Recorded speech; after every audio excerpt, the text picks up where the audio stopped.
there are always 1,000 reasons to not do something, and there's usually 1 or 2 good reasons to do it, and a good entrepreneur will hang on and latch on to those 1 or 2 good reasons.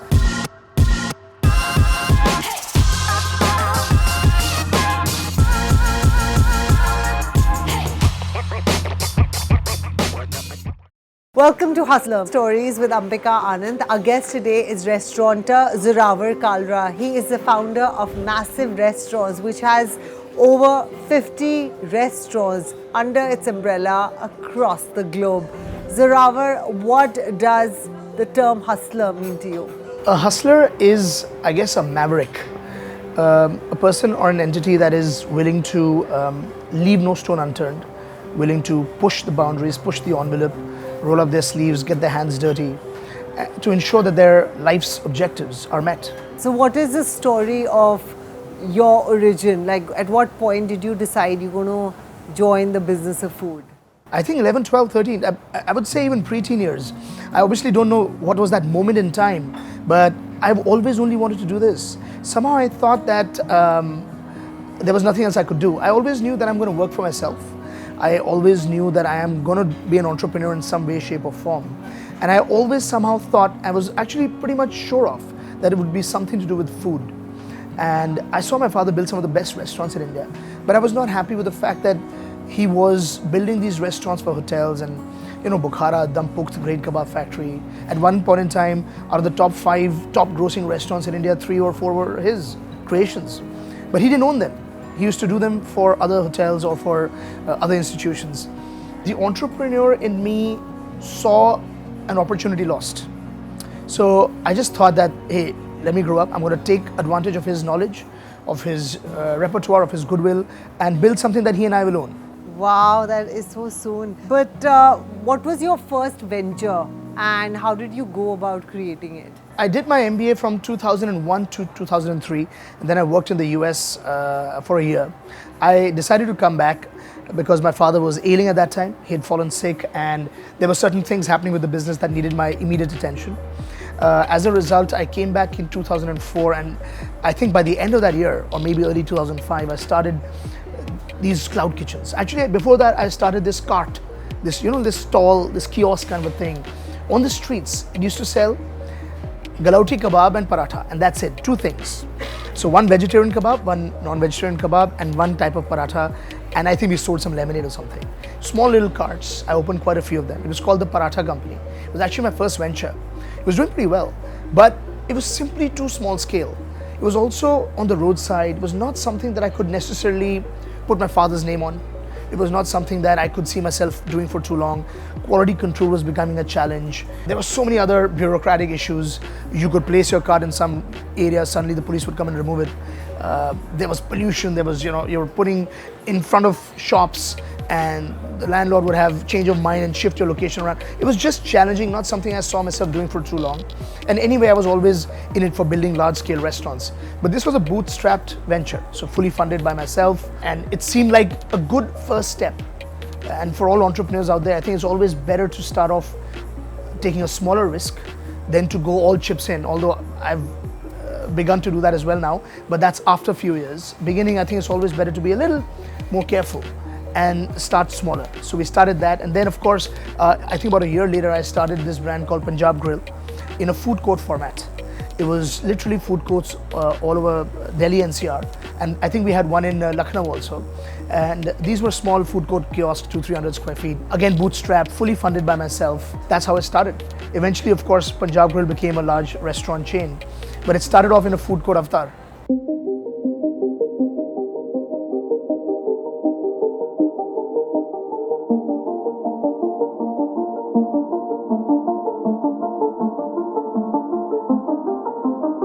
So take us through some of the mistakes that you made and what were your learnings from it? So initially, I think for all entrepreneurs, it's about jumping off a cliff and then building the aircraft on the way down. What that means is that there are always 1,000 reasons to not do something, but usually 1 or 2 good ones to actually do something. And it's important, if you're a true entrepreneur, to latch on to those 1 or 2 things, not care about the naysayers, not worry about the repercussions, not even care about the repercussions. I think that's one way to look at it. I think that's been my It's been at a cellular level the way I think about business. And as a result, I just dived head in. I literally dived head in. I just started expanding. I had so much positivity about, my business in general. I thought I can do everything alone. I knew God is with me. All those things were like aligning that I thought, you feel sometimes that you're on the right path. You're invincible, invulnerable. And that's almost always never the case, right? But you think that way. And so I really expanded these small food court kiosks all over the place, all over North India, in Lucknow. And they were doing very well in sales, but there were so many gaps that I realized I didn't have an accounts department of any value. I had 2-3 accountants working. That really wasn't helping. There were leakages, there were pilferages. We were not good with our systems and processes at the back end. So I immediately latched onto this really wonderful mentor of mine that to this day remains a mentor, a CA firm. This gentleman, Mr. Goyal, he till today is like family to me, and he guided me the right way. I built a stronger department and finally realized that, listen, 2-3 of these are not making money. Let's shut them down. Let's cut our losses and then try and consolidate the business so that going forward we have stronger foundation on which to build. So did all of that. So learning really was, don't blindly go into business. Hedge your risks. Don't expand like crazy without knowing unit economics, whether they're in control or not, and build a strong team. So from one restaurant and from Punjab Grill, then how did you move on to 50 across the world? Oh, that's like almost 2 decades of a journey, 1.5 decades of a journey. I think what I learned very early on as a result of these mistakes that I made was that invest in a team. Don't be the smartest guy in the room. If you're the smartest guy in the room, then your company is limited by your intelligence and your capability. Always have people better than you working with you. And I think that's the way to build large organizations. If you're the smartest engineer, then the limit of your engineering will yield in the quality of a product. So I learned that early on. I started investing in some good talent, started trying to retain and attract new good talent. But overall the journey has been a combination of good timing, resolve that is fairly firm. So what happened after Punjab Grill? So after opening Punjab Grill in this food court format, I tied up with Amit Burman of Dabur. He's the chairman of Dabur Foods. And we then built this new company together. We were both partners in that company. And then Punjab Grill took its new avatar. So Punjab Grill became this like a fine dining restaurant. Opened quite a few of them. They were doing very well. I sold that company because I got good valuation. I sold Punjab Grill. I had a small non-compete, finished that, and then I started Massive, which is what my company is called today.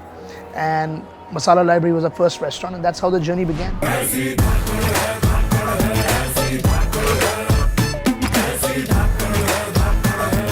Masala Library became such a immediate runaway success that I didn't even know what happened. First week, I was having no sales. I was getting panicky. I was sitting in Bombay in my restaurant, living in the hotel right opposite, spending all day in the restaurant, leakages happening, pipes breaking, electricity not working, ACs completely malfunctioning. But I had complete faith in the product that we had built. It was the most avant-garde restaurant in India at that time. 1 week, no sales. Second week onwards, phones started ringing off the hook. I had 200 to 300 calls a day. I had a 1-month waiting period, and we literally could not produce enough food or buy enough food to serve our customers. And that's when the whole thing changed. I got confidence. I got a very positive vibe about what we were doing.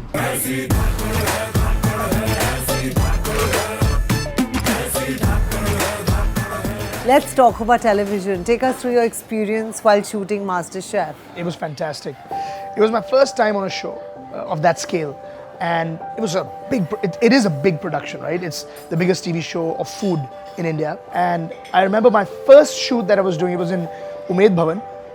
And huge, the whole hotel was taken over by the production. Huge stress, 100+ crew.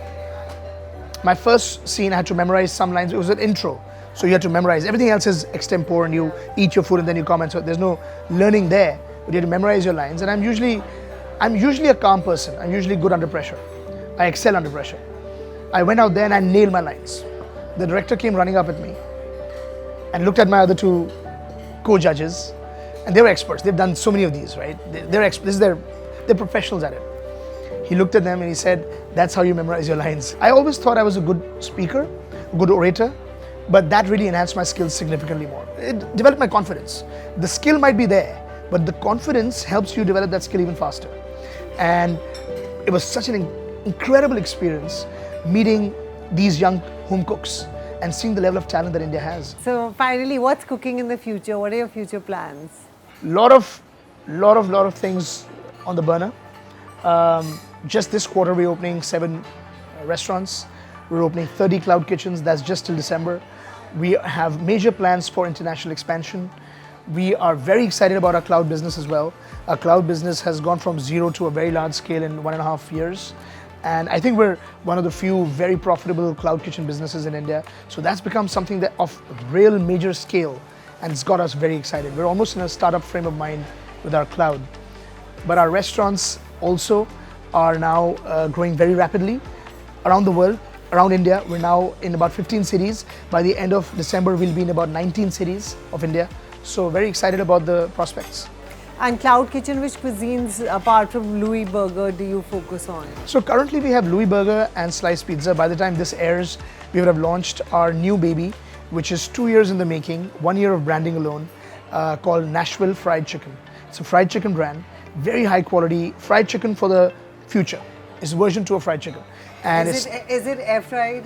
It's not air fried. It is fried in oil, but it is, yeah, we don't make any bones about that being the health oriented brand. Okay. And it's got French fries, it's got chicken tenders, it's got wings, it's got fabulous burgers, it's got fried chicken, of course, from the bone. But it's a taste bomb. So on your cheat days, it's something to eat. But I think most of India accepts that you don't need to eat fried food every day, but when you do, you want to eat something that is a flavor bomb. And that's what we built with NFC. It's going to be a game changer. We're so proud of it. We've developed recipes that has taken us 2 years. We've been thinking about this. We've bought the best equipment. It's scientifically done. It's going to be a tour de force in the fried chicken business. Amazing. Can't wait to taste it. Thank you so much for your time, Zorawar Kalra. Such a pleasure. Thank you.